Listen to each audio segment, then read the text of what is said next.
নমস্কার, আপনারা দেখছেন বরাক বার্তা বাংলা সংবাদ। আমি জয়া আচার্যি। এবারে সংবাদ শিরোনাম। বরখলা টুলগেটে ধরা পড়ল অবৈধ গরু ভর্তি ট্রাক, গ্রেফতার পাচারকারী।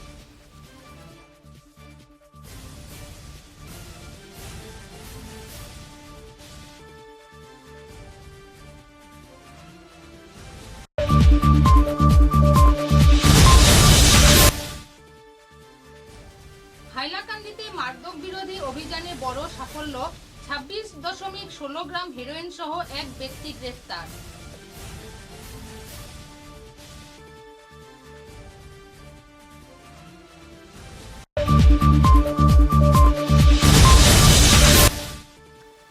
বরাক উপত্যকার ঐতিহ্যবাহী শ্রী শ্রী সিদ্ধেশ্বর শিব মন্দির কপিলাশ্রমে গতকাল নদী ভাঙনের ফলে মন্দির প্রাঙ্গণের একটি বাথরুম নদীগর্ভে তলিয়ে যায়।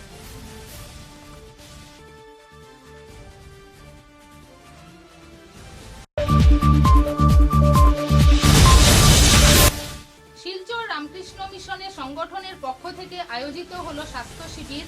ছাত্রছাত্রীদের উজ্জ্বল ভবিষ্যৎ গঠনে স্বামীজির অনুকরণ করতে বললেন কর্মকর্তারা।